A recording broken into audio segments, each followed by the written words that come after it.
Keluaran 24 ayat 29-18. Dan naiklah Musa dengan Harun, Nadab dan Abihu, dan 70 orang dari para tua-tua Israel.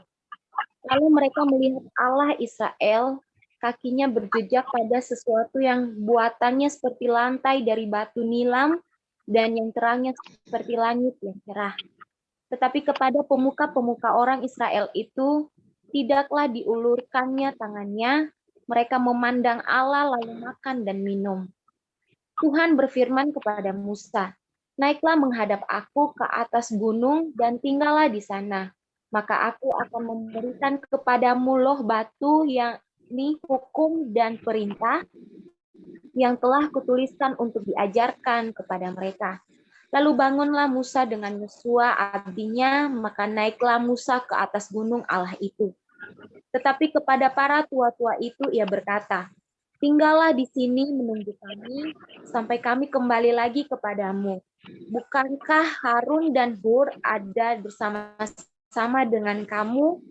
Siapa ada perkaranya? Kepada mereka. Maka Musa mendaki gunung dan awan itu menutupinya. Kemuliaan Tuhan diam di atas gunung Sinai, dan awan itu menutupi 6 hari lamanya.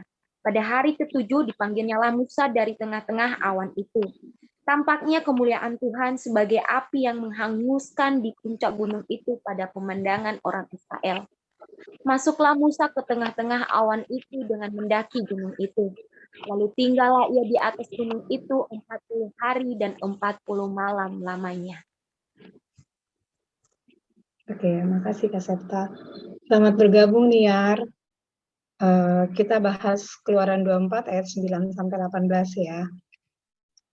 Oke.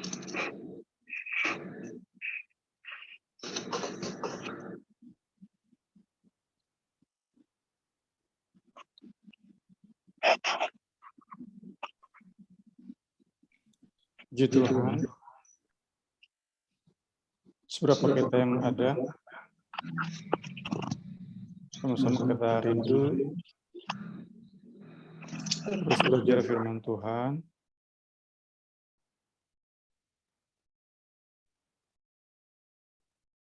Kita masuk ke bab 69 dari buku ini, Keluaran 24 ayat 9 sampai 18.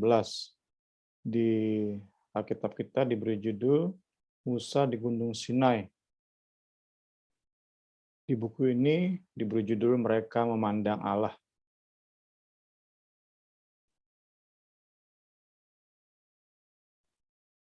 Melanjutkan minggu lalu bahasan kita tentang unsur-unsur ibadah, unsur liturgi ibadah.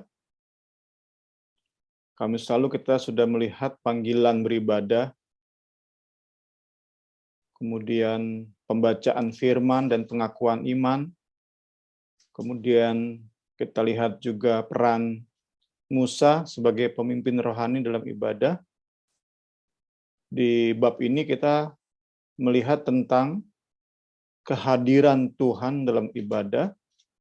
Itu pertama. Kedua, perjamuan makan minum dalam ibadah. Baru nanti di Keluaran 25 itu kita lihat tentang persembahan atau kita sering menyebutnya kolekte.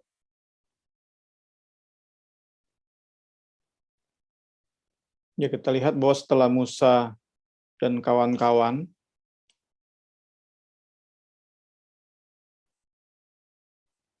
memimpin mengadakan upacara pengesahan ratifikasi perjanjian antara Allah, Israel dan umatnya, bangsa Israel, Musa dan kawan-kawan diundang Allah untuk datang ke hadapannya. Dan dengan jelas bahwa dikatakan mereka melihat Allah.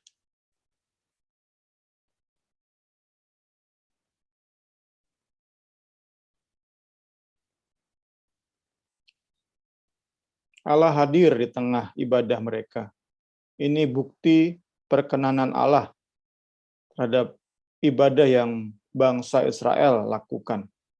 bukti penerimaan Allah terhadap korban yang disembelih, darah yang dipercikan. Allah hadir di tengah-tengah ibadah mereka. Ya, tentu menjadi pertanyaan yang relevan bagi kita gereja di Perjanjian Baru. Apa tanda bahwa Tuhan hadir di tengah-tengah ibadah kita? Itu menjadi perenungan kita bersama. Apa tanda Tuhan hadir dalam ibadah kita? Bagi bangsa Israel, bahkan bagi umat Perjanjian Lama, itu cenderung lebih mudah untuk ditandai, ya, bahwa Allah Israel hadir, ya saat itu mereka lihat dengan mata mereka, terdeteksi dengan panca indera mereka. Berbeda dengan kita gereja di Perjanjian Baru, kita tidak melihat, tidak merasakan dengan panca indera kita, Allah hadir di tengah-tengah ibadah kita. Karena itu tentu lebih sulit bagi kita untuk menandai Allah hadir atau enggak di tengah ibadah kita. Itu sekali lagi menjadi pertanyaan yang relevan bagi gereja di segala zaman, baik di gereja mula-mula sampai kita gereja zaman kekinian, itu menjadi pertanyaan yang relevan. Dalam tradisi aliran kita, Pantekosta Karismatik, kita mengukur kehadiran Allah itu salah satunya dengan kegerakannya, manifestasi Roh Kudus, seperti itu, ya. Dalam bahasa lainnya, dalam bahasa Inggrisnya ekstasi. Kegerakan, kita sebut saja kegerakannya, kita merasakan jamahan Tuhan. Itu yang kerap seringkali aliran kita, Pantekosta Karismatik, mencirikan, menandakan, menandai Tuhan berkenan terhadap ibadah kita.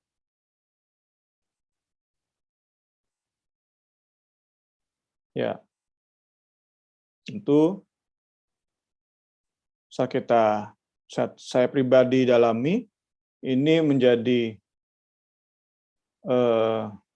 pertanyaan selanjutnya bagi saya pribadi, ya. Apakah ekstasi tadi, kegerakan tadi benar-benar menjamin kehadiran dan perkenanan Allah, atau itu bukan jaminan? Sekali lagi, dalam tradisi kita, itu seringkali dibilang merupakan jaminan bahwa Allah hadir tengah-tengah ibadah kita. Namun, saat kita lebih dalam menyelidiki, saya pribadi bisa meragukan apakah benar Allah hadir saat kita merasakan kegerakan itu, saat kita merasakan ekstasi tersebut dalam bahasa Inggris, ya. Mengapa saya bisa ragu? Pertama, pengamatan saya lewat media sosial, ya. Kita bisa lihat khususnya di gereja-gereja Amerika dan Afrika, itu dalam ibadah yang mereka lakukan, mereka katakan itu dalam nama Yesus, namun bentuknya sudah seperti orang kesurupan, ya. Hal-hal yang absurd, hal-hal yang vulgar bahkan, itu terjadi dalam ibadah. Karena itu kan perlu kita dalami lagi nih, ekstasi, kegerakan dalam ibadah itu benar nggak itu roh Tuhan atau roh yang lain, roh kesesatan mungkin. Itu jadi pertanyaan kita kan.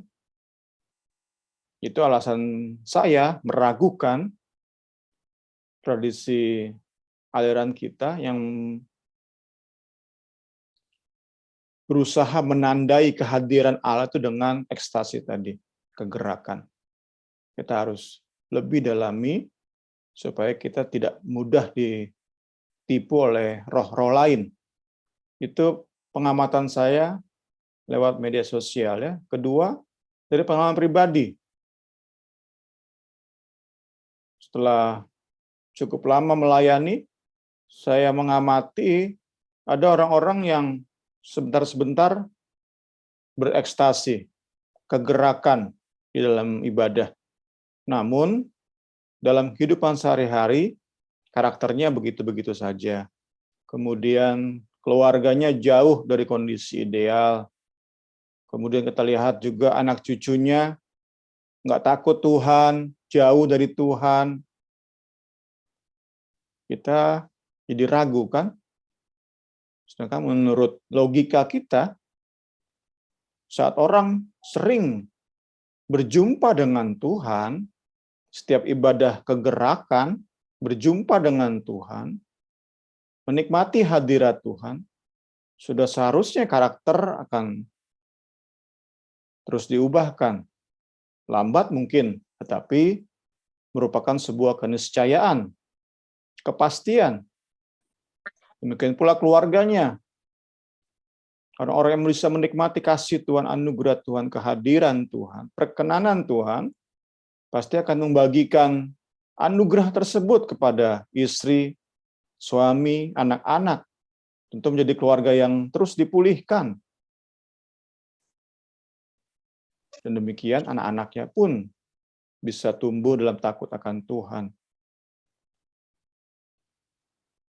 Tentu tidak menjaminnya, sudah saya pernah bahaskan, anak-anak kemudian jadi anak-anak yang takut akan Tuhan itu tidak merupakan jaminan dari orang tua yang hidup benar di hadapan Tuhannya, bukan jaminan. Tapi ya tadi ya, setidaknya karakter dan keluarga yang dibangun itu kan indah saat orang-orang bisa benar-benar tadi ya menikmati Tuhan dalam ibadah. Itu menjadi, saya pribadi memandangnya sebagai salah satu tugas penting generasi penerus gereja kita, gereja kekinian. Untuk dalam ibadah, agar dalam ibadah tidak hanya hebat manifestasi roh dalam ibadah, tetapi juga lewat ibadah dilahirkan karakter roh, buah roh. Sehingga kita bisa yakin nih, saat tadi ya, terjadi kegerakan, ekstasi tadi, menurut aliran gereja kita, tradisi kita, nah, dibarengi, dilengkapi dengan perubahan hidup, karakter, kesaksian hidup. Nah, kita bisa semakin yakin tuh, oh benar, Tuhan hadir dalam ibadah kita. Karena kita melihat ada ekstasi tadi, ada kegerakan, dan kita melihat ada hidup yang diubahkan, ada jiwa-jiwa yang dipulihkan. Yaitu, saya percaya salah satu tugas kita, juga tugas generasi penerus kita, supaya sungguh ibadah kita diperkenan oleh Tuhan. Tuhan hadir dalam ibadah kita sebagaimana Tuhan Allah Israel hadir dalam ibadah yang Musa adakan. Tuhan Allah Israel menampakkan diri kepada Musa dan kawan-kawan ini. Ya, puji Tuhan, puji Tuhan. Kita lihat bagian selanjutnya.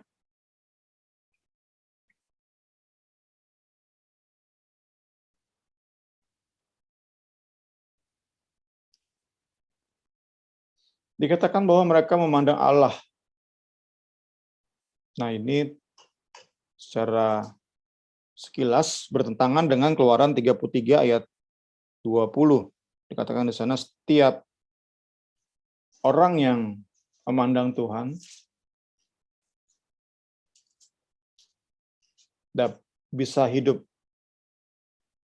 Saya bacakannya. Engkau tidak tahan memandang wajahku, sebab tidak ada orang yang memandang aku dapat hidup. Ya, sedangkan di sini dikatakan bahwa bangsa Israel, bukan bangsa Israel, Musa dan kawan-kawan diizinkan melihat Tuhan dan mereka tetap hidup. Dan tentu sepertinya bertentangan ya, kontradiksi, tentu kita perlu mendamaikannya.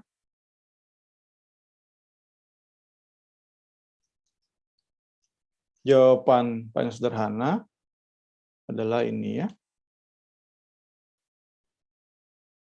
Keluaran 24 ini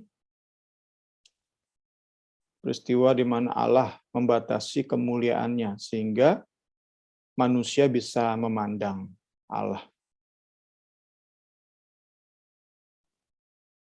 Kita bisa bandingkan dengan Filipi 2, di mana Allah mengosongkan diri, pribadi kedua dari Trinitas Allah mengosongkan diri menjadi manusia, menjadi sama dengan kita manusia.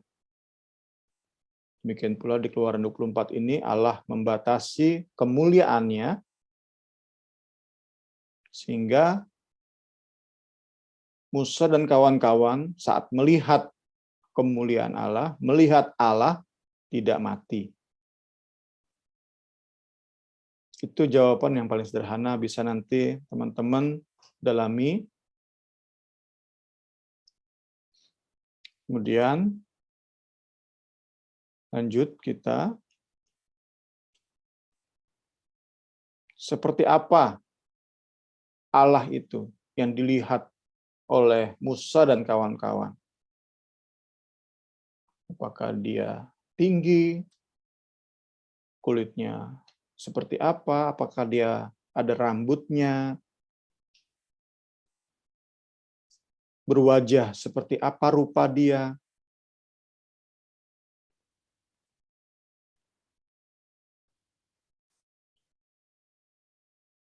Cukup aneh, ternyata Alkitab tidak mendeskripsikan Allah. Sama sekali tidak mendeskripsikan Allah.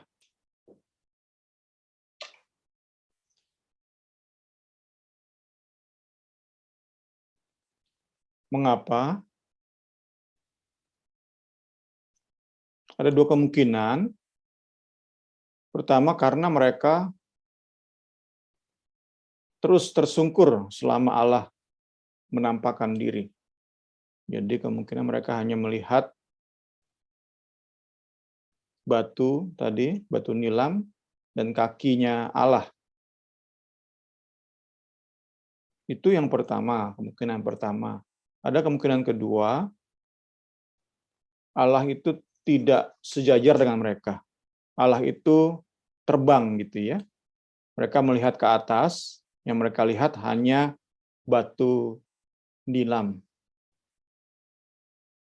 Yang mereka lihat adalah Allah yang melayang di atas batu nilam. Itu dua kemungkinan mengapa tampak Allah itu nggak bisa mereka deskripsikan. Karena kalau Allah mau dikenali oleh mereka, itu gampangnya. Allah menampakkan diri dan ini ada lebih dari 70 ya. Berarti 74 orang bisa menjadi saksi Allah itu seperti apa tampangnya.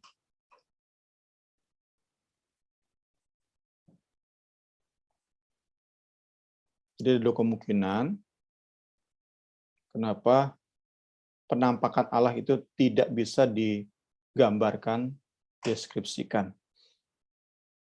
Satu hal yang pasti menurut buku ini, sama-sama kita belajar adalah Allah tidak ingin umatnya memiliki deskripsi yang jelas tentang tampangnya atau tampilan Allah. Karena ini berpotensi menjerumuskan bangsa Israel kepada dosa bangsa-bangsa lain. Apa dosa itu? Membuat patung Allah. Itu dosa. Kita sudah belajar di hukum Taurat ya, 10 hukum Taurat kita sudah belajar hal itu. Tidak boleh membuat patung dalam bentuk apapun. Mereka, bangsa Israel, bahkan sampai saat kita sekarang ini, tidak diizinkan sama sekali membuat patung.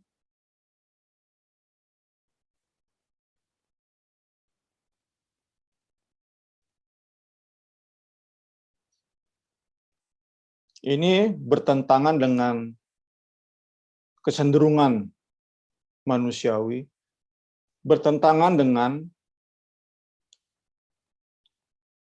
kecenderungan bangsa-bangsa kafir. Kita pun harus akui seringkali berusaha membatasi Tuhan. Hakikat dari keinginan kita membatasi Tuhan sama dengan bangsa kafir membuat patung. Ingin membuat Allah itu bisa mereka deskripsikan, bisa mereka batasi.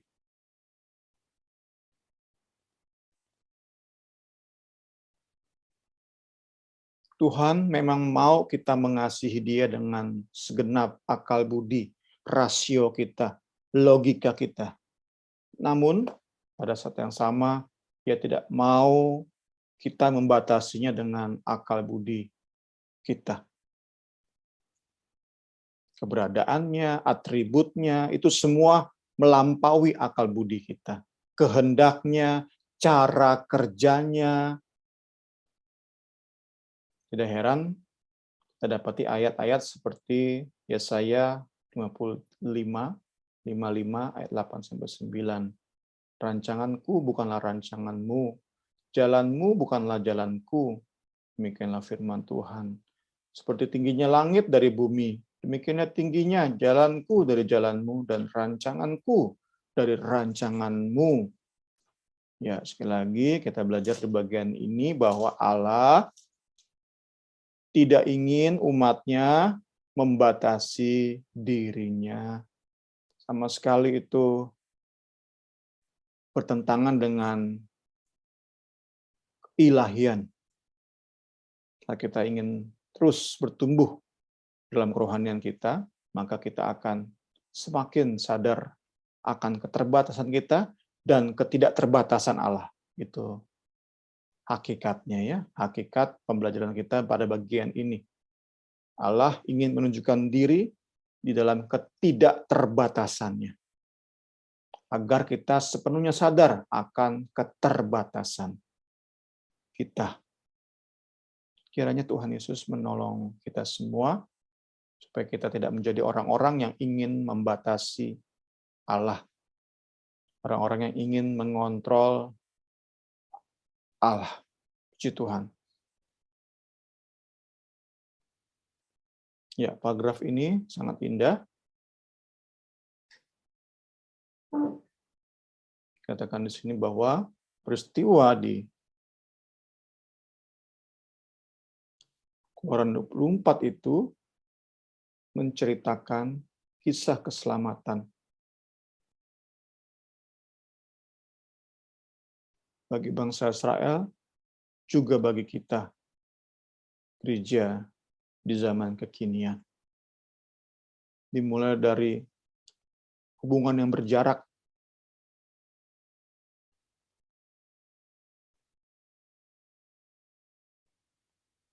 Musa dan kawan-kawan, bangsa Israel dipisahkan oleh dosa. Namun kemudian Allah mengundang mereka. Sekali lagi terus kita belajar bahwa inisiatif berasal dari Allah. Saat kita lupa hal ini, kita akan merasa berjasa. Kita harus terus ingat kebenaran ini. Allah yang berinisiatif. Kita hanya merespon. bukan jasa kita, sama sekali bukan jasa kita.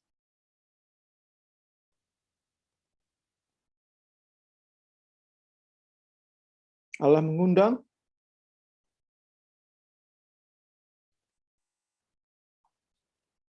Allah memberikan firman, memberikan aturan, cara untuk umatnya masuk ke hadiratnya. Haleluya. Haleluya. Kemudian ia pun yang mengadakan pendamaian. Tentu puncaknya di Yesus Kristus, ya.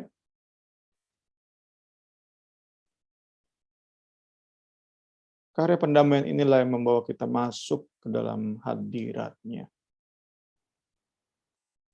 Di mana khususnya Musa dan kawan-kawan bisa memandang kemuliaan Allah. Inilah foretaste of heaven. Puji Tuhan, puji Tuhan.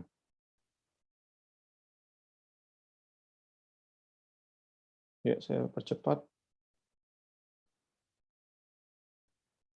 Supaya bisa 2 bab ya malam ini ya.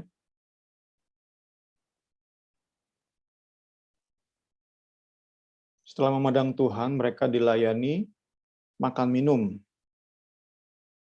di hadapan Tuhan. Menjadi tanda persekutuan antara Tuhan dan manusia. Mereka merayakan perjanjian yang baru saja disahkan, diratifikasi, mereka makan bersama. Ya, berbeda dengan kita sekarang di zaman now. Dulu zaman perjanjian lama, makan bareng itu merupakan tanda persekutuan. Kalau kita belum tentu ya, apalagi di zaman politik ini ya. Karena pertentangan kepentingan, karena persaingan ambisi, makan bersama sih boleh aja, tapi permusuhan tetap jalan. Tidak demikian dengan zaman PL, juga zaman gereja mula-mula. Makan bersama merupakan tanda yang jelas, yang tegas dari sebuah persekutuan. Kita dapat itu perbandingannya di Galatia 2 ayat 11 sampai 12. Galatia 2 ayat 11 sampai 12. Tentang Petrus, Kefas datang ke Antioquia. Mereka makan bersama dengan orang-orang tidak bersunat. Namun saat Yakobus datang, mereka mundur dari kegiatan makan bersama itu. Nah, kan sudah jelas ya. Bahkan di zaman gereja mula-mula, makan bersama itu tanda bersekutu. Tanda saling menerima satu sama lain. Petrus menerima saudara-saudara Kristen yang tidak bersunat, sehingga mereka makan bersama. Ya, makan bersama merupakan tanda persekutuan, saling menerima satu sama lain. Yesus Kristus sebagai Raja menggambarkan kerajaannya itu sebagai jamuan makan dan minum. Itu di Matius 8 ayat 11. Ia terus menyebarkan undangan. Ia sibuk terus menyebarkan undangan, yaitu saat Injil diberitakan. Orang-orang yang mau hadir di jamuan pesta kerajaan Allah, kerajaan Kristus, syaratnya adalah percaya pada Kristus Yesus sebagai Tuhan dan Juru Selamat. Ya, lanjut. Sebelum masuk ke awan kemuliaan, Musa melakukan 2 hal ini.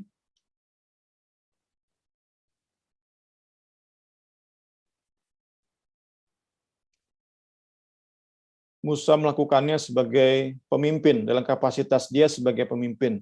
Yaitu pertama, ia melakukan kaderisasi.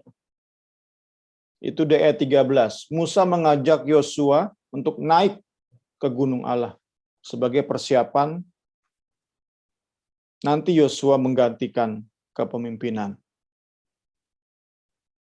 Pertama kaderisasi, kedua delegasi. Tadi Yosua ya, Yosua itu kaderisasi. Kedua adalah delegasi. Musa menugaskan Harun dan Hur sebagai pemegang kebijakan selama ia berada di atas gunung Allah selama 40 hari.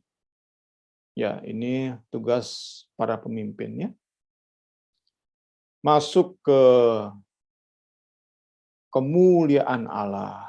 Wow, ini yang pengalaman yang luar biasa ya. Ini pengalaman yang nggak ada bandingannya ya. Ciptaan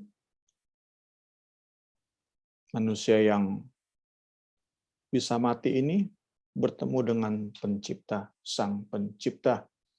Ayat 18 itu ya, masuklah Musa ke tengah awan itu dengan mendaki gunung itu, lalu tinggallah ia di atas gunung itu 40 hari, 40 malam lamanya.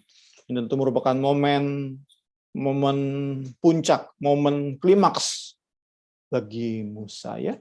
Diawali dengan perjumpaannya di semak yang terbakar. Kemudian ia diundang semakin hari semakin dekat. Dan puncaknya di Keluaran 24 ayat 18 ini. Segala hormat, pujian, syukur bagi Kristus karena pengalaman Musa ini bukan hanya akan dialami oleh Musa, tetapi juga akan dialami oleh gereja Tuhan. Kita pun akan mengalami pengalaman klimaks ini ya. Momen klimaks ini kita pun akan mengalami di mana kita akan tenggelam dalam kemuliaan Tuhan. Sekali lagi, inilah kisah keselamatan. Kita yang dipisahkan dari Allah oleh karena dosa, kemudian Ia menebus kita, menyediakan korban pendamaian bagi kita lewat darah perjanjiannya. Kita diampuni, dosa kita diampuni, sehingga kita bisa duduk sehidangan dengan Dia dalam perjamuan kawin anak domba. Dan kita akan terus masuk dalam kemuliaannya. Puji Tuhan, 2 Korintus 3 ayat 18. Dan kita semua mencerminkan kemuliaan Allah dengan muka yang tidak terselubung. Dan karena kemuliaan itu datangnya dari Tuhan yang adalah roh, maka kita diubah menjadi serupa dengan gambarnya dalam kemuliaan yang semakin besar. Ya, saat ibadah kita itu diperkenan oleh Tuhan, Tuhan hadir dalam ibadah kita, maka hidup kita akan dibawa dari kemuliaan kepada kemuliaan. Karena itu sekali lagi omong kosongnya, sia-sia saat kita sering berekstasi, kita sering mengalami kegerakan, namun kita tidak berjalan dari kemuliaan kepada kemuliaan. Karakter kita begitu aja ya, nggak diubahkan. Itu sebuah ironi saat kita merasa ibadah kita diperkenan oleh Tuhan. Saat kita yakin bahwa Tuhan hadir dalam ibadah kita, namun kita begitu-begitu aja. Itu sebuah ironi. Tuhan Yesus tolong kita supaya kita diyakinkan bahwa sungguh seperti Allah hadir dalam ibadah bangsa Israel, Tuhan juga Kristus hadir tengah-tengah ibadah kita. Ya, kita diyakinkan dengan kita alami kegerakan dan hidup kita diubahkan. Ya, kita diskusi dulu. Silakan Ibu Rini.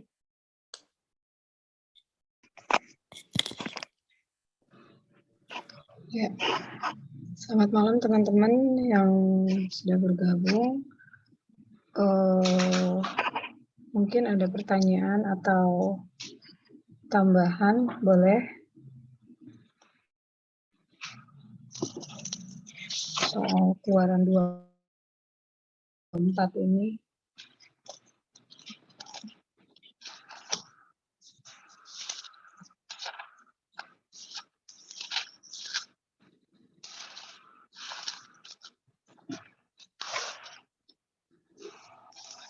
Halo.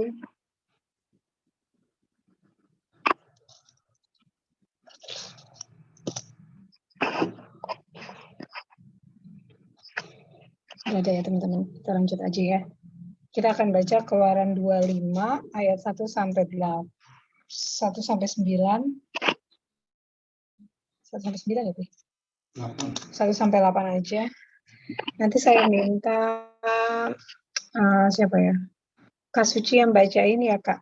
Keluaran 25 ayat 1 sampai 8. Oke, mari. Keluaran 25 ayat 1 sampai 8 ya. Oke. Petunjuk untuk mendirikan kemah suci mengenai persembahan khusus. Berfirmanlah Tuhan kepada Musa, katakanlah kepada orang Israel supaya mereka memungut bagiku persembahan khusus dari setiap orang yang terdorong hatinya. Haruslah kamu pungut persembahan khusus kepadaku itu. Inilah persembahan khusus yang harus kamu pungut dari mereka: emas, perak, tembaga, kain ungu tua, kain ungu muda, kain kirmizi, lenan halus, bulu kambing, kulit domba jantan yang diwarnai merah, kulit lumba-lumba dan kayu penaga, minyak untuk lampu, rempah-rempah untuk minyak urapan dan untuk ukupan dari wangi-wangian, permata krisopras dan permata tatahan untuk baju efod dan untuk tutup dada. Dan mereka harus membuat tempat kudus bagiku, supaya aku akan diam di tengah-tengah mereka. Oke, makasih Kak. Sama-sama.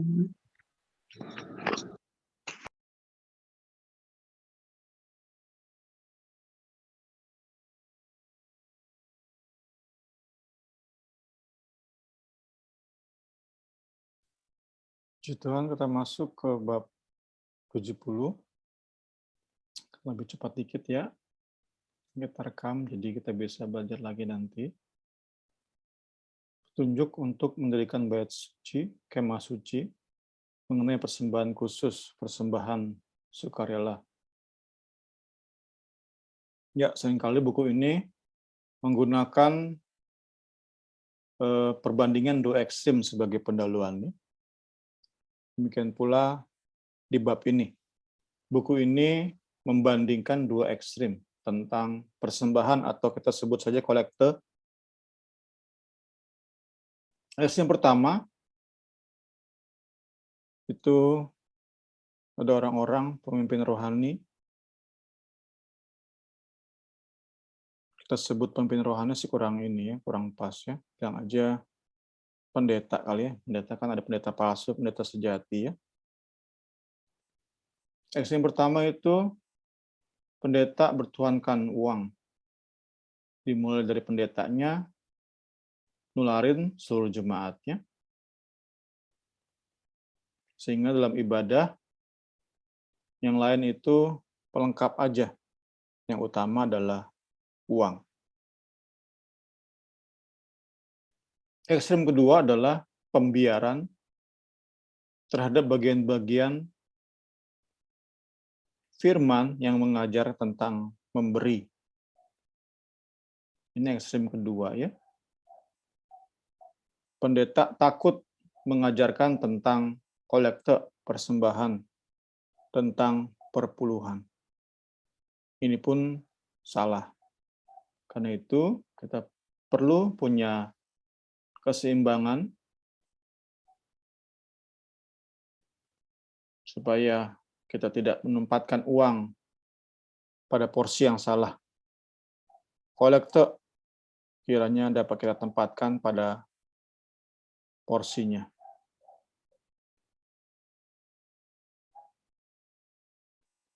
Kolekte dan berbagai bentuk persembahan lainnya kita perlu pahami sebagai pemberian kepada Tuhan, bukan kepada pendeta.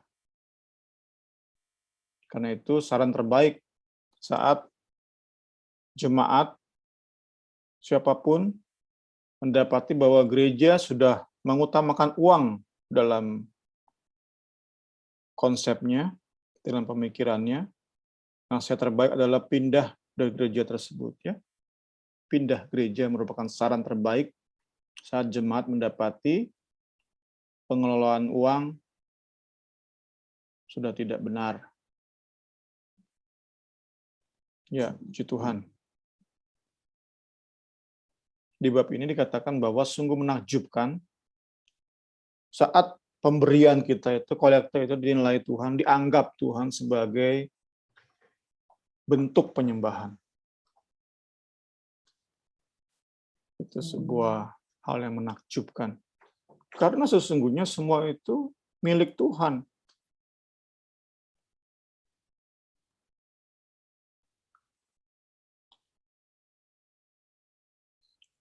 Hak Dia untuk mengambil semua yang kita punya saat ini. Tetapi dalam keberadaan kita, hidup kita ini, dalam harta yang kita miliki ini, yang sebenarnya milik Tuhan, saat kita beri sebagai persembahan kolektor, Tuhan anggap itu sebagai bentuk penyembahan. Itu sesuatu yang remarkable ya, sesuatu yang menakjubkan. Mengembalikan harta yang Ia titipkan, itu Tuhan anggap sebagai bentuk penyembahan. Itu luar biasa, puji Tuhan. Dalam konteks yang kita baca saat ini, persembahan dikumpulkan dalam rangka pembangunan kemah suci atau tabernakel. Tentu sebenarnya Allah bisa saja membuat kemah suci out of nothing, ya. Sama seperti Ia menciptakan langit, bumi, dan segala isinya, itu out of nothing. Dari yang tidak ada menjadi ada. Allah Israel mampu membuat kemah suci out of nothing.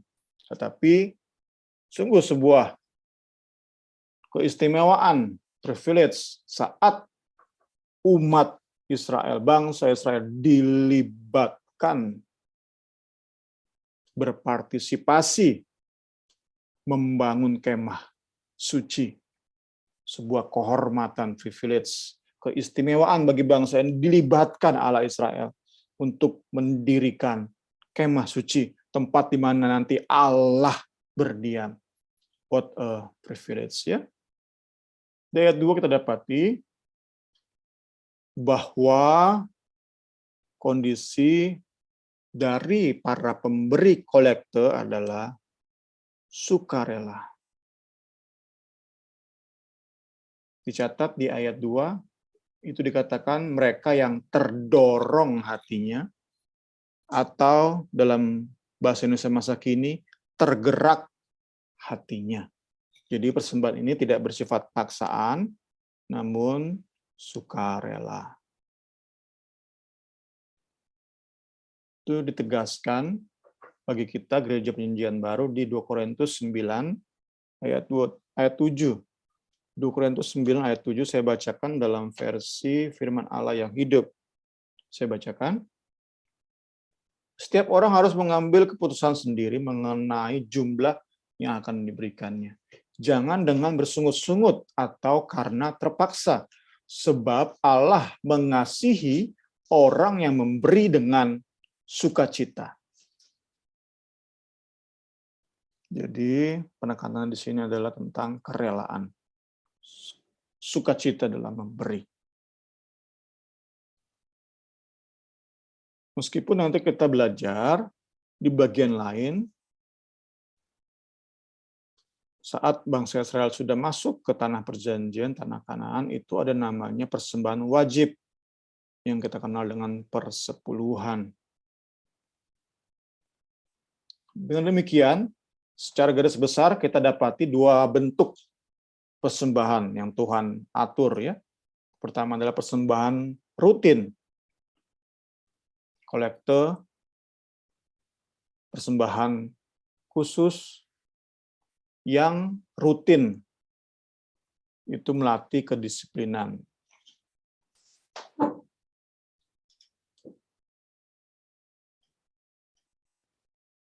Jadi saat kita belajar tentang disiplin rohani, bukan hanya doa, bukan hanya melayani pelayanan, tetapi memberi pun itu perlu dilatih. Nah, itu yang pertama. Yang kedua, itu persembahan, kolekte, pemberian berdasarkan kebutuhan atau tujuan tertentu. Seperti dalam kasus Keluaran 25 untuk membangun kemah suci. Demikian pula ke zaman kita untuk bangun gereja, untuk kegiatan sosial, untuk membantu yang terkena bencana alam, untuk yang membantu yang terdampak COVID. Nah, itu kan special occasion ya. Ya, selanjutnya bagian ini menjelaskan, mendefinisikan apa yang namanya sukarela. Sukarela yang Tuhan inginkan itu bukan kita beri sekedarnya asal-asalan, bukan. Sukarela dalam kekristenan itu kondisi hati yang limpah dengan syukur. Dalam hal ini teladannya kembali bangsa Israel.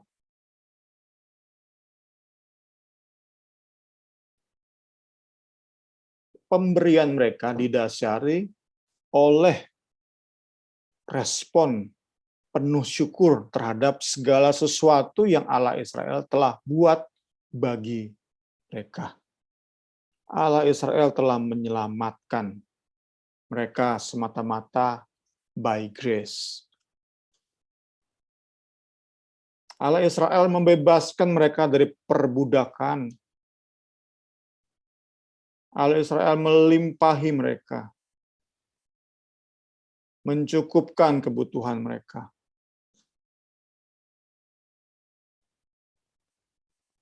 Allah Israel memimpin mereka di padang gurun. Israel memberikan hukumnya. Allah Israel memperlihatkan kemuliaannya. Allah Israel mendamaikan mereka. Manusia berdosa dengan Allah Maha Kudus. Karena itulah hati mereka limpah dengan syukur dan tergerak, terdorong oleh belas kasih, memberi yang terbaik bagi Tuhan. Yaitulah sukarela dalam konteks kekristenannya. Biasanya kita cenderung memberi berdasarkan jumlah uang yang kita miliki. Namun malam hari kita belajar, seharusnya kolekte persembahan kita didasari oleh pengalaman kita menikmati anugerah Tuhan.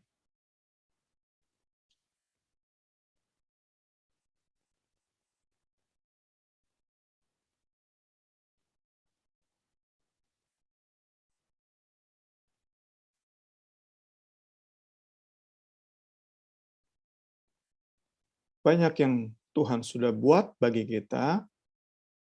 Mari kita nikmati itu, renung-renungkan itu. Hati kita limpah dengan syukur, maka kita memberi dengan sukarela. Memberi yang terbaik, tetapi dengan senang hati, dengan sukacita. Inilah yang dimaksud oleh Alkitab dengan memberi dari hati. Kita mengeluarkan usaha yang terbaik untuk memberi bagi Tuhan dan pekerjaannya. Puji Tuhan. Memberi dengan seluruh kemampuan. Itulah yang bangsa Israel lakukan. Mereka membawa emas, perak, ini barang-barang yang mahal tentu ya, yang mereka jarah dari orang-orang Mesir di Keluaran 11 ayat 2. Itu mereka bawa kepada Tuhan.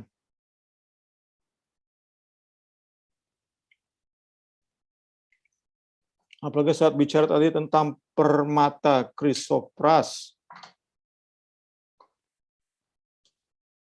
Gambarannya mungkin sekarang orang yang memberikan permata ini seperti seorang jemaat yang mencairkan depositonya. Pemberian yang sangat besar jumlahnya, namun dilakukan dengan rela, dengan rasa syukur melimpah. Itu yang membuat nama Tuhan dipermuliakan tentunya ya. Sedangkan orang-orang sederhana,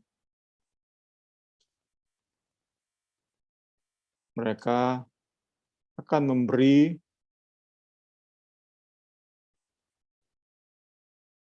contohnya ini ya, ini murah ini. Buluh kambing, kulit domba jantan. Ini semua orang bisa memberi. Ya, memberi yang terbaik sesuai dengan kapasitas kita masing-masing. Puji Tuhan. Puji Tuhan. Terakhir, persembahan kolekte pemberian bagi Tuhan itu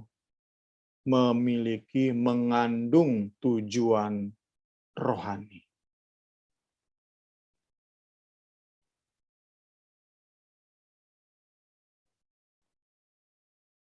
Mereka mengumpulkan yang terbaik, yang dapat mereka kumpulkan, yang dapat mereka beri bagi Tuhan. Mereka kumpulkan yang terbaik, dan Tuhan memberkati itu, mempergunakan pemberian-pemberian itu untuk melakukan karya kudus-Nya.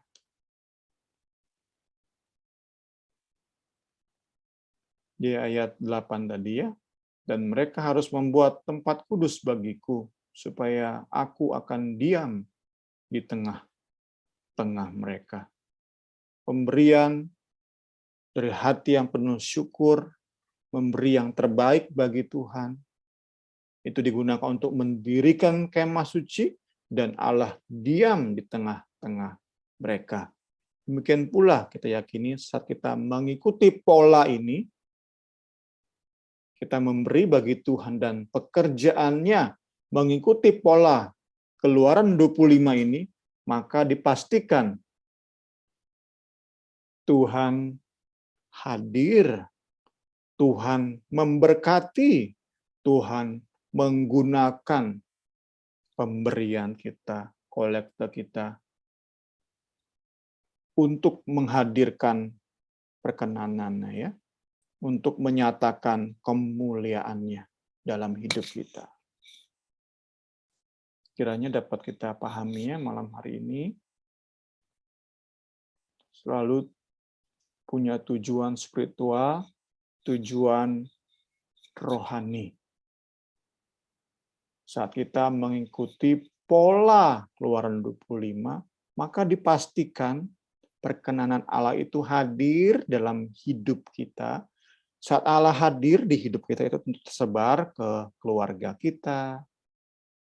Saat benar-benar Allah berkenan hadir di hidup kita, kemuliaannya hadir, berdiam di hidup kita, itu secara otomatis pasti di sekeliling kita merasakan juga kehadiran Allah di hidup kita. Semoga kita mengerti sama-sama ya. Kuncinya tadi ya, mengikuti pola Keluaran 25. Sukarela bukan berarti asal-asalan atau sekedarnya. Tapi sukarela itu didasari oleh hati yang limpah dengan syukur, memberi yang terbaik bagi Tuhan sesuai kapasitas kita. Itu pasti menghadirkan Allah di hidup kita. Berpengaruh terhadap keluarga kita, terhadap orang-orang di sekeliling kita.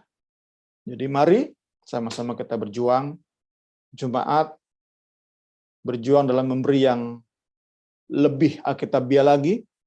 Kami pun, para pemimpin rohani, pendeta, berjuang dalam mengelola pemberian tersebut dengan lebih alkitabiah lagi. Supaya saya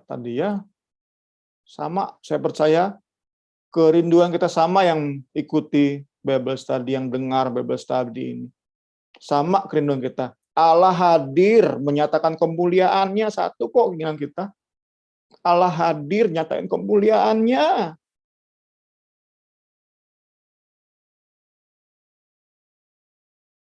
Nah, kita akan dibawa dari kemuliaan kepada kemuliaan. Hal-hal remeh-temeh semakin kita tinggal di belakang akan terus maju. Gereja kita akan terus maju ya. Semata-mata demi hormat kemuliaan nama Tuhan.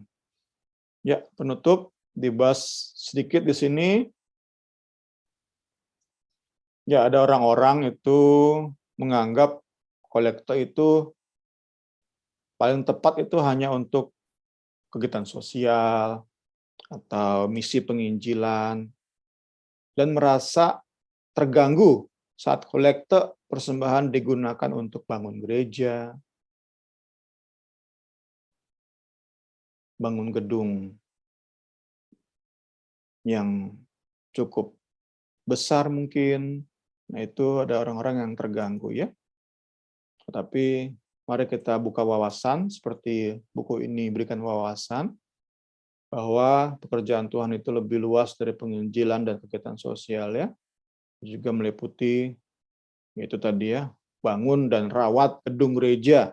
Itu butuh juga kolektor ya, butuh juga persembahan. Saat kita wawasan sempit, kita kan merasa terganggu. Buat apa gedung gereja? Apalagi buat apa ngerawat gereja? Bisa kita buka wawasan, akan tahu kolektor juga butuh. Kolektor juga diperuntukkan untuk tadi ya, bangun gedung, rawat gedung, juga mencukupi kebutuhan pendeta, staf penggembalaan, baru juga tentu akan menjadi sebuah keniscayaan saat kita tadi ya berekstasi tadi ya, mengalami kegerakan. Saya tambahin dikit, ini saat orang-orang benar-benar dalam ibadahnya menikmati hadirat Tuhan. Ada 3 hal di sini. Berjumpa dengan Tuhan, counter with hero Fani. Berjumpa dengan kemuliaan Tuhan. Kedua, kita akan semakin perhatian terhadap Tuhan, kehendaknya, suaranya, pimpinannya. Dan ketiga, ini yang merupakan penekanan, saat benar-benar kita menikmati Tuhan dalam ibadah kita, saat benar-benar Tuhan berkenan terhadap ibadah kita, maka sensitivitas kita terhadap orang-orang yang berkebutuhan itu akan semakin meningkat ya.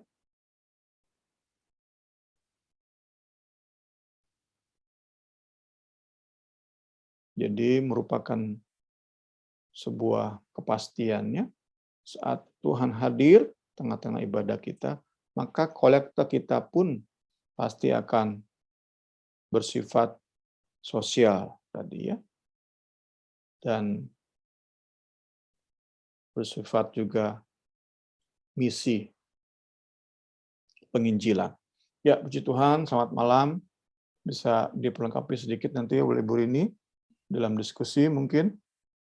Puji Tuhan, Tuhan Yesus memberkati kita semua.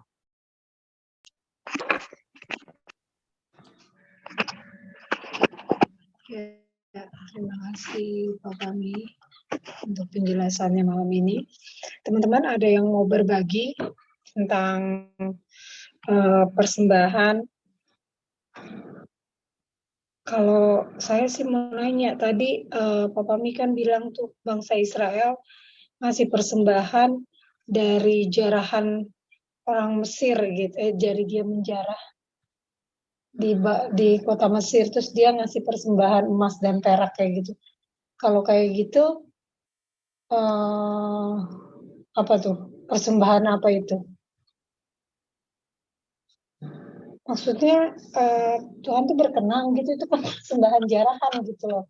Maksud aku, oh sorry itu konteksnya beda ternyata.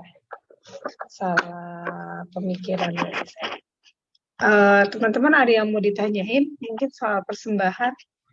Boleh. Yang di Keluaran 24 juga boleh ditanyain kalau ada sedikit-sedikit yang mengganjel-ganjel gitu.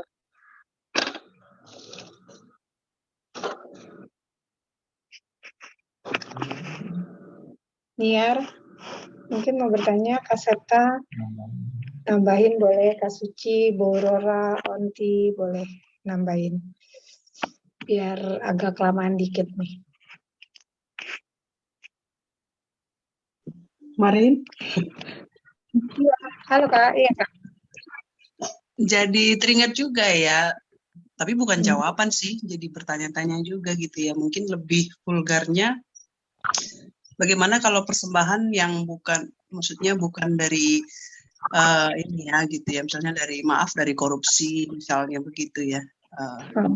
Apakah berkenan kepada Tuhan atau bagaimana? Apakah karena mungkin aja gitu ya, ada yang cuci tangan lah istilahnya gitu ya, misalnya tahu bahwa uang itu bukan uang yang Hasil keringat. ya, tetapi ternyata kebagian dalam tanda kutip ya, kadang-kadang begitu ya, bukan jadi rahasia bahwa kadang kita tidak berdaya untuk menolak gitu kadangnya. Nah, tapi untuk mengobati rasa bersalah, akhirnya ya udahlah kasih kepada Tuhan aja gitu ya. Itu gimana gitu. Nambah pertanyaan, Marin, bukan menjawab. Oke. Makasih.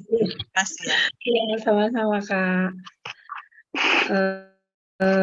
Teman-teman ada yang mau bantu jawab nggak pertanyaan Kak Suci? Kalau misalnya soal pekerjaan ya, saya pernah juga bekerja, apalagi saya bekerja di Glodok gitu ya. Banyak banget lah tawaran-tawaran yang menggiurkan seperti Kak Suci gitu. Kadang-kadang dikasih, saya tahu ini uang, sering banget saya dikasih tuh sama purchasing gitu karena saya kasir, dikasih uang karena dia ngambil komisi gitu contohnya. Nah, tapi saya sih jarang, kalau dari dulu saya uang-uang kayak begitu saya jarang kasih ke kolektor kalau saya ya, karena saya ngerasa aduh ini juga dari hati saya itu apa ya, walaupun karena saya tahu itu orang purchasing itu kan main main diskon gitu loh ya, saya tahu gitu dilaporin ke kantornya berapa, tapi dia ambilnya berapa, dan kadang-kadang dia kasih ke saya. Nah, biasanya saya bagi-bagi ke teman-teman saya, dan ya saya karena menikmati juga sih, sebenarnya itu salah ya, dosa ya, tapi saya nggak berani sih kasih ke kolektor gitu. Biasanya uang kayak begitu langsung habis aja gitu, nggak jelas adanya gitu sih kalau kalau pengalaman saya pribadi waktu kerja dulu gitu ya, di sana. Kalau teman-teman yang lain ada bisa bantu jawab nggak? Halo, Bau mungkin, Onti, Nia, Kasepta yang pengalamannya atau punya pengalaman soal persembahan.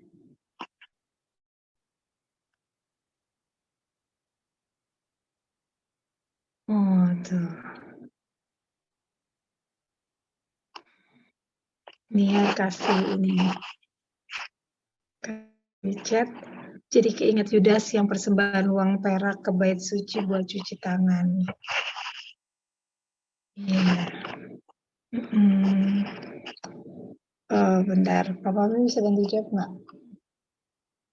Nanti Papa Mi yang jawab ya. Bentar. Soal pertanyaan kasus.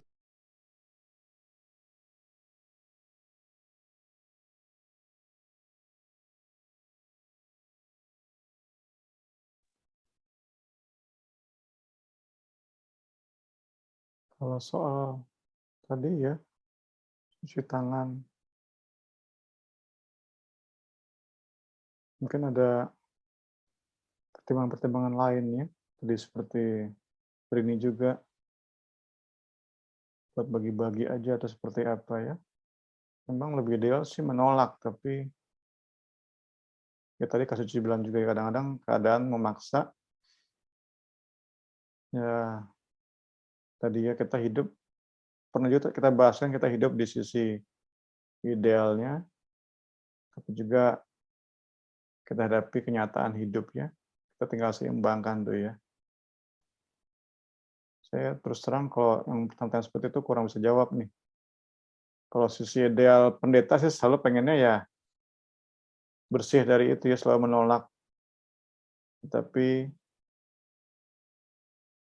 dalam hikmat Tuhan, pimpinan Roh Kudus, dalam penyerahan kita ya, kita minta hikmat Tuhan seperti apa menyikapi tadi hal-hal yang mau nggak mau sepertinya terpaksa kita terima itu. Kita tahu itu duit kotor, atau dengan membantu orang yang sulit. Ada yang mau melengkapi mungkin? Ya, terus terang pertanyaan seperti ini dilematis bagi saya.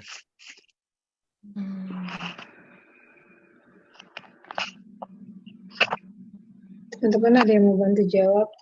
Kalau saya sih gitu doang tuh pengalaman pekerjaan selama bekerja di sebagai kasir ya, jadinya ngerti banget kayak gini-gini nih. Berasa wah ini udah bukan buat gereja nih gitu loh, bukan buat Tuhan lah ini, saya ngerti. Karena saya takut juga gitu loh. Jadi seringannya sih kalau dulu-dulu tuh seringannya karena kan keluarga mama saya agak lebih susah gitu ya. Jadi lebih seringnya uang itu dulu saya seringannya ngebantu mereka gitu loh, ngebantu keluarga. Ya pastinya salah sih ya sebenarnya kalau mau ngikutin itu dosa gitu ya, salah sebenarnya. Kayak saya Niar bilang ya, kayak Yudas ya cuci tangan itu nggak boleh sebenarnya sih. Pokoknya intinya ya persembahan kayak begitu. Pokoknya dapat uang kayak gitu kalau bisa ya jangan buat Tuhan, dan kalau bisa juga ya ditolak lah, gitu aja sih. Kalau dari saya sih pengalaman hidup soalnya. Gimana teman-teman yang lain? Ada pertanyaan lagi? Saya mau nanya. Iya boleh nih. Iya, sama berbagi ini sih pengalaman sebenarnya. Jadi waktu di Melbourne itu sebenarnya ada kayak kontroversi gitu loh soal pembayaran perpuluhan sama buah sulung. Makanya saya waktu awal-awal kesini pernah chat Bung Semi gitu tentang buah sulung. Jadi yang di Melbourne tuh pendetanya tuh sangat menekankan gitu pembayaran buah sulung seperti itu. Sama kalau perpuluhan itu kebanyakan pelayan tuh harus bayar, sehingga pernah suatu hari tuh kayak ada pelayan yang nggak bayar, nggak dijadiin pelayan gitu loh. Jadi kayak sampai itu dia tuh sedih gitu loh, karena dia di Melbourne itu harus membayar utang keluarganya, harus bekerja keras, nggak bisa bayar perpuluhan gitu. Akhirnya yaitu saya bagikan apa yang saya tanya ke Bung Semi tentang perpuluhan, tentang soal buah sulung itu, karena dia terbeban banget waktu itu, gimana ya aku nggak bisa bayar gitu, dan aku sedangkan di sini kayaknya ditekankan banget itu perpuluhan dan buah sulung gitu loh. Dan yang lucu lagi tuh sebenarnya tuh pernah ada sebuah kayak tanya jawab gitu ya waktu itu tentang memberi itu harus kalau perpuluhan itu bukan hanya 1/10 gaji kita, tapi setiap kita punya dikasih orang itu tuh harus dikasih sepersepuluhnya. Misalnya dapat apa, harus dikasih sepersepuluhnya gitu. Lalu ada yang nanya gini, kalau misalnya saya dapat gelas waktu Natalan, gimana cara ngasih sepersepuluhnya gitu. Jadi apa ya? Ya ada sih yang seperti itu, tapi ya saya yakin itu nggak seperti itu gitu. Memang kita diajari membayar persepuluhan, tetapi mungkin nggak sampai segitunya kali ya Bung ya, yang detail sampai misalnya saya dapat hadiah apa dari Kak Rini, sepersepuluhnya berapa ya, nanti dikasih ke gereja gitu. Itu sih cuma sharing pengalaman aja sih sebenarnya. Terima kasih Niar atas sharingnya. Ada yang mau tanggapi sharingnya Niar, teman-teman? Mari. Iya Kak Cici. Kalau saya nggak apa-apa ya Niar ya, diskusi ya. Iya, nggak apa-apa. Kalau namanya berkat Tuhan gitu ya, saya juga pernah diskusi dengan teman pelayan begitu ya. Kalau kita dapat berkat gitu ya, misalnya ya bukan berupa gelas atau mug gitu ya, misalnya berkatnya mungkin luar biasa gitu ya, bisalah nilainya gitu ya, walaupun itu bukan dari gaji rutin kita gitu ya, tidak salah kalau kita memberi 1/10 untuk Tuhan gitu, dikonversi lah, misalnya nilainya maaf 5 juta misalnya, itu kan bisa dikonversi gitu misalnya gitu. Tapi saya merenungkan ya boleh juga ya gitu ya, jadi artinya sekarang ya puji Tuhan ya, tadi Bung Semi sudah memberikan pemahaman bahwa yang intinya adalah memberi dengan sukacita begitu ya, bukan besarnya gitu ya. Nah itu aja sih saya tangkap gitu ya. Makasih. Kasih Kak Suci. Ada tanggapan lagi teman-teman? Bu Rora mungkin, Onti? Ya. Kalau nggak ada, sih ke Pak.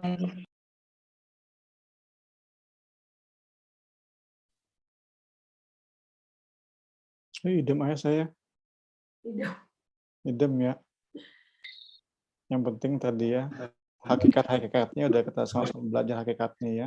Dasar-dasar. Idem yang mana, Bung? Idem sama Niar atau idem saya? Idem sama yang dua-duanya berarti. Kok bisa idem dua-duanya kan Ya, kalau saya mau termasuk ini sih orang bebas, saya mau Kak Suci ya. Nggak terlalu, saya lebih ke Niar sih kalau serang, kalau saya pribadi ya. Tapi ya bagus juga seperti Kak Suci, lebih detail, itu juga lebih aman kali ya. Berkata lebih aman.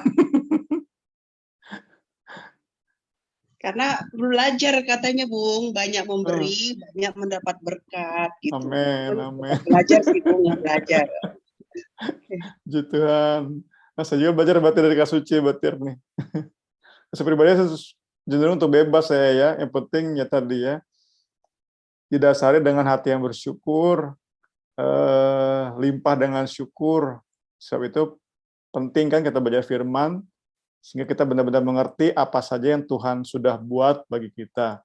Itu yang membuat kita limpah dengan syukur. Nah, kita akan terus berjuang untuk setiap berkat yang Tuhan beri itu, ya perlu kita untuk hidup deh ya. Perlu kita menikmati hidup. Tetapi ya, kok bisa semakin hari semakin besar persentasenya berkat Tuhan itu ya untuk kepentingan Tuhan dan sesama, itu idealnya sama-sama kita ingin sampai ke tahap itu ya. Jadi misalnya 100% kita terima, nah 10% udah buat gereja misalnya nih. Terus akan semakin bertambah tuh persentasenya untuk Tuhan dan sesama. Kita hidup ya secukupnya untuk hidup sehari-hari, anak-anak sekolah, nabung, gitu ya, menikmati hidup sedikit, jalan-jalan. Tapi ya semakin hari saya percaya kalau kita terus tadi, intinya kan tadi kan, terus menerus sadar bahwa hidup kita ini semata-mata anugerah Tuhan, terus menikmati kasih anugerah Tuhan, maka saya percaya saat kita punya pemahaman setingkat itu, kita akan terus-menerus dimampukan untuk semakin banyak persentase penghasilan kita itu bukan kita makan sendiri ya, tetapi lebih lagi untuk Tuhan dan pekerjaannya, untuk sesama. Ke gereja mungkin 10%, tapi untuk misalnya pelayanan yayasan seperti yang diikuti atau di Tante Yeni itu ya, Tante Yeni Pak Bakri itu, apa namanya, yayasan apa tuh, ke situ, misalnya seperti itu ya. Mission Care ya, membantu orang-orang nggak mampu, penginjilan, tetap kasih ke situ. Itu banyak kita bisa persentase penghasilan kita ya. Tapi di dasarnya itu kan, dasarnya pertama ya hati yang semakin paham akan nikmatnya anugerah Tuhan, kita nggak pantas, nggak layak, Tuhan kasih sedemikian indah anugerahnya. Nah, pemahaman itulah yang terus merasuk jiwa kita, itulah yang membuat kita tadi ya hidup ya secukupnya lah. Menikmati hidup secukupnya lah. Nanti kalau nggak nikmati hidup, nggak liburan juga stres lagi kan. Pokoknya seimbang, diatur. Nah, semakin hari saya percaya, apalagi semakin tua ya, anak-anak udah bisa cari duit sendiri, itu seperti itu kan, kondisi seperti itu kan membuat kita pada kondisi ya udahlah, apa yang saya dapat ya untuk Tuhan dan sesama lah, gitu kan. Kita terus belajar sama-sama, kita pengen capai kondisi itu sehingga semakin nyata perkenanan Tuhan dalam hidup kita, kemuliaan Tuhan dalam pribadi dan keluarga kita ya. Puji Tuhan. Kiranya dapat membantu ya. Terima kasih teman-teman, karena sudah malam kita tutup ya Bible study kita. Nanti saya minta Bu Rora yang tutup dalam doa, boleh Bu?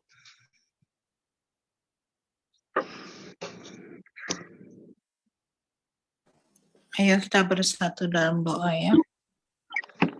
Kami mengucap syukur Tuhan Yesus untuk malam hari ini, untuk Bible study yang kami boleh ikuti. Tuhan Yesus mengajar kami, mengingatkan kami lagi untuk kami tahu memberi yang terbaik Tuhan, dengan hikmat Tuhan, dengan cara-cara Tuhan, dengan tata cara Tuhan dalam hidup kami ya Tuhan Yesus, sehingga semuanya boleh menjadi seimbang ya Tuhan Yesus. Tidak kami menyenangkan diri kami sendiri semata-mata, tapi di dalam setiap cerminan hidup kami sungguh Yesus yang diutamakan Tuhan. Tuhan, Engkau yang terbaik, yang mendapatkan porsi yang sebenarnya ya Tuhan Yesus, dari apa yang Tuhan sudah berikan bagi kami umat-Mu ya Tuhan. Terima kasih Tuhan Yesus, ajar kami terus-menerus, ingatkan kami terus-menerus ya Tuhan Yesus,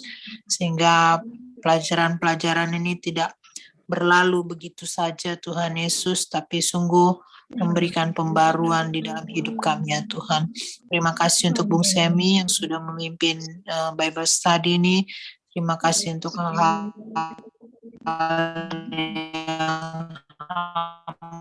Hambamu sudah bagikan ya Tuhan, tambahkan hikmat-hikmat baru yang berikan di dalam hidupnya Tuhan Yesus untuk dibagikan buat kami, dan setiap kami Tuhan mengambil makna dari semua pelajaran yang kami boleh sudah ikuti ya Tuhan Yesus. Terima kasih Tuhan, kami mau tutup ibadah Bible study ini Tuhan Yesus, biar kasih karunia Tuhan tetap menyertai kami dan memberikan kami kerinduan terus-menerus untuk datang lagi, belajar lagi, bahkan isi hati-Mu Tuhan Yesus, dan itu boleh menjadi berkat buat kami bagikan dimanapun kami berada. Dalam nama Yesus kami sudah berdoa dan mengucap syukur. Haleluya. Amin. Terima kasih Bu.